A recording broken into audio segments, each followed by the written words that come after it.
students, welcome to our online class. In previous standard, we learned about the simple interest. We learned the formula for simple interest. Simple interest is equal to SI is equal to P into N into R upon 100. Here I means interest. Simple interest साठी आपण I दाखवला इथं. P means principal मुद्दल, N means number of years मुदत, R rate of interest and 100. Simple interest साठी formula आपण अभ्यासलेला आहे. I is equal to P into N into R divided by 100 and we solve the problems using the formula of the simple interest. A person takes a loan from bank or any institute and for a certain time and then repay the amount which is greater than the principal. This greater amount is called the interest. बँकेकडून किंवा कुठल्याही शासकीय संस्थेकडून एखाद्या व्यक्तीने कर्ज घेतलं तर ते कर्ज एका विशिष्ट पिरियडसाठी घेतलेलं असतं आणि त्या विशिष्ट पिरियड नंतर त्याला ते रिपे करावं लागतं, परत द्यावं लागतं. ते परत देताना ती अमाऊंट प्लस त्या ठिकाणी काही चार्जेस त्याला द्यावे लागतात, काही अमाऊंट ही एक्स्ट्रा द्यावी लागते. ती जी एक्स्ट्रा अमाऊंट आहे तिलाच काय म्हणतो आपण, इंटरेस्ट असं म्हणतो. Today we are going to learn about the compound interest. Then what is the difference between simple interest and compound interest? आपण simple interest अभ्यासलेला आहे, तर simple interest आणि compound interest यामध्ये काय डिफरन्स आहे हे आपण अभ्यासूया. त्यासाठी तुम्हाला एक एक्झाम्पल दिलेलं आहे बघा. Sajjanrao takes a loan of ₹10,000 from a bank at the rate of 10 PCPA for 1 year. Sajjanrao यांनी 10,000 रुपीज जे आहेत that is principal P is equal to 10,000 1 इयरसाठी घेतले. N is equal to 1 year and rate of interest जे आहे PCPA percent per annum, percent per annum PCPA. आता या फॉर्म्युल्यानुसार आपण सिंपल इंटरेस्ट 1 इयरसाठी त्या ठिकाणी काय मिळणार, I is equal to 10,000 into 1 into 10 upon 100. 2 zero आणि 2 झिरो आपण कॅन्सल केल्यानंतर ₹1000 हे काय मिळणार आहे, इंटरेस्ट मिळणार आहे फॉर 1 इयर. तेच जर त्या ठिकाणी कंपाऊंड इंटरेस्ट असेल तर कंपाऊंड इंटरेस्टसाठी सुद्धा फर्स्ट इयरसाठी 1,000 रुपीज त्या ठिकाणी इंटरेस्ट द्यायचा आहे. म्हणजे after 1 year Sajjanrao has to repay the 10,000 plus interest 1,000 that is 11,000 rupees. Sajjanrao यांना किती अमाऊंट पे करायची, म्हणजे एका वर्षानंतर 10,000 प्रिन्सिपल आणि 1,000 जे आहे ते इंटरेस्ट, म्हणजे 10 + 1 11,000 रुपीज हे त्यांना परत करायचे आहे. परंतु if in case the Sajjanrao not repay the principal और इंटरेस्ट, देन सेकंड इयरसाठी ज्या ठिकाणी जेव्हा त्याला रिपे करायचे होते तर ते देऊ शकलो नाही सज्जनराव, तर कंपाऊंड इंटरेस्टमध्ये प्रिन्सिपल जी आहे ती प्रिन्सिपल ही 11,000 रुपीज जे आहे ते प्रिन्सिपल घेतले जाणार. दुसऱ्या वर्षासाठी 1 इयर ते पिरियड असणार आहे. आज जो आहे तो 10 PCPA जसाच्या तसा.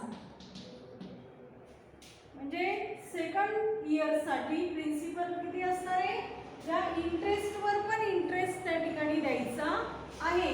म्हणजेच I is equal to 11,000 into 1 into 10 upon 100. म्हणजेच 1100 रुपीज जो आहे तो काय येणार आहे आपल्याला, इंटरेस्ट येणार आहे सेकंड इयरसाठी. बघा सिंपल इंटरेस्ट आणि कंपाऊंड इंटरेस्टमध्ये काय डिफरन्स आहे, तर सिंपल इंटरेस्टमध्ये तुम्ही 1 इयरसाठी घेतलेली रक्कम जी आहे त्याचा इंटरेस्ट 1,000 रुपीज असणार आहे. त्या ठिकाणी सेकंड इयरसाठी सुद्धा त्याचा इंटरेस्ट जो आहे तो सेम 1000च असणार आहे. म्हणजे आफ्टर 2 इयर्स त्या ठिकाणी इंटरेस्ट काय असेल, हे फर्स्ट इयर साठी 1000, सेकंड इयर साठी 1000 म्हणजे 2000 रुपीज त्या ठिकाणी इंटरेस्ट होईल बाय सिंपल इंटरेस्ट. परंतु कंपाऊंड इंटरेस्ट मध्ये त्या ठिकाणी तुम्हाला फर्स्ट इयर साठी 1000 रुपीज दिले, तर सेकंड इयर साठी मात्र तुमचं जे काही प्रिन्सिपल आहे ते इंटरेस्ट पण त्या प्रिन्सिपल मध्ये ऍड झाल्यामुळे टोटल प्रिन्सिपल जे आहे ती होणार 11000 आणि त्या 11000 वर तुम्हाला इंटरेस्ट किती मिळाला, 1100 रुपीज. म्हणजे आफ्टर 2 इयर्स, 2 वर्षानंतर सज्जनराव have to pay 1000 plus 1100, that is 2100 rupees. हा डिफरन्स आहे बघा कंपाऊंड इंटरेस्ट आणि सिंपल इंटरेस्ट मध्ये. की सिंपल इंटरेस्ट मध्ये तेवढे पैसे त्या मुद्दल जी आहे ती बदलत नाही, 1 वर्षाला असेल 2 वर्षाला असेल तर. परंतु कंपाऊंड इंटरेस्ट मध्ये जर त्याने 1 वर्षानंतर परत नाही केले पैसे, तर त्याचं जे व्याज आहे त्या व्याजावर पण व्याज हे आकारलं जातं. इंटरेस्टवर इंटरेस्ट हा आकारला जातो. म्हणजे प्रिन्सिपल जी आहे ती या अमाऊंट इतकी होते. म्हणजे या ठिकाणी काय झाली, ही अमाऊंट झाली होती, बरोबर की नाही. या ठिकाणी 10,000 प्लस 100 ही अमाऊंट झाली सेकंड इयरला त्या ठिकाणी, आणि ही अमाऊंट प्रिन्सिपल म्हणून त्या ठिकाणी घेतली जाते आणि मग त्यावर व्याज आकारलं जातं. म्हणून कंपाऊंड इंटरेस्टने आपल्याला कर्ज घेणं हे जास्त पैसे हे द्यावे लागतात कंपाऊंड इंटरेस्टने. परंतु सिंपल इंटरेस्टने कर्ज घेतलं असेल तर कमी पैसे द्यावे लागतात. पण प्रत्येक वेळी आपण हे एक 1 इयरसाठी त्या ठिकाणी शोधून प्रॉब्लेम सॉल्व्ह करणं हे सोयीचं होत नाही. आणि म्हणून कंपाऊंड इंटरेस्ट जे आहे तो कंपाऊंड इंटरेस्टसाठी आपण फॉर्म्युला यूज करून कंपाऊंड इंटरेस्ट हा शोधणार आहोत. मग कंपाऊंड इंटरेस्टसाठीची जी फॉर्म्युला आहे तो फॉर्म्युला अगोदर amount A is equal to P in bracket 1 plus R upon 100 raised to n. Here a means amount, p means principal, rate of interest r, and number of years, that is period, time n. या फॉर्म्युल्याने आपण compound interest साठीची amount शोधणार आहोत. आणि amount शोधल्यानंतर compound interest is equal to amount minus principal या फॉर्म्युल्याने आपण कंपाऊंड इंटरेस्ट शोधणार आहोत. तुम्हाला काही सॉल्व्ड एक्झाम्पल्स दिलेले आहेत बघा, आणि त्यानंतर तुम्हाला प्रॅक्टिस सेट दिलेला आहे. त्या प्रॅक्टिस सेटमधलं आपण एक एक्झाम्पल घेऊया. Practice set 14.1. प्रॅक्टिस सेट 14.1 मधलं आपण फर्स्ट एक्झाम्पल घेऊया. त्यामध्ये एक चार्ट दिलेला आहे. त्या चार्टमध्ये तुम्हाला प्रिन्सिपल दिली 2000 rupees, rate of interest 5, PCPA and duration दिलेला आहे 2 इयर्स. तर principal P is equal to 2000, rate of interest R is equal to 5, PCPA and number of years period is equal to 2 years. आता formula लिहिणार A is equal to P in bracket 1 plus R upon 100 raise to n. त्यामध्ये आपण value ठेवणार आहोत. Amount शोधायची आहे. Principal P is equal to 2000, 1 plus R is equal to 5 upon 100 raise to n means square.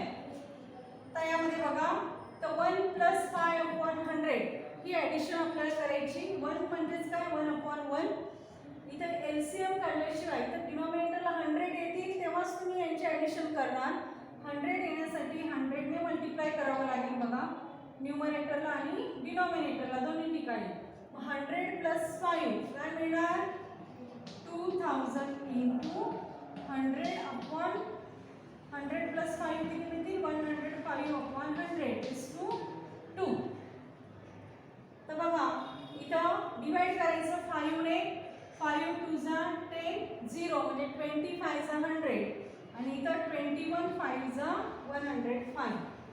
Therefore amount A is equal to 2000 into 21/20 square. Square म्हणजेच काय, 2 times multiplication is equal to 2000 into 21/20 into 21/20. तर 20 वरचे 2 0 आणि 2000 चे 2 0 cancel करायचे. 2 1 जा 2, 2 10 जा 20, 2 1 जा 2, 2 5 जा 10. A is equal to 5 into 21 into 21. 21 into 21, 21 चा square 441. Therefore A is equal to 5 1 जा 5, 5 4 जा 20, 2 carry केले, 5 4 जा 20 plus 2, that is 2205 is the amount. Compound interest is equal to formula लिहिणार A minus P is equal to 2205 minus 2000 is equal to rupees 205.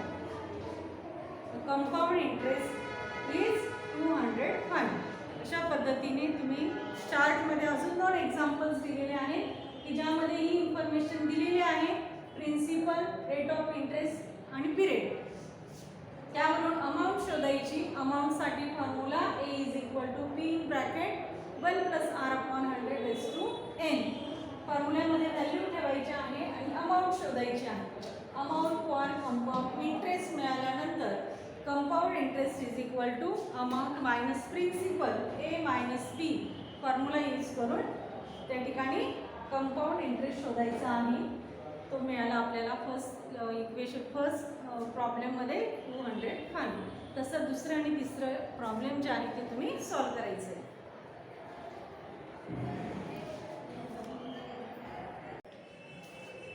Now let's solve the practice set 14.1.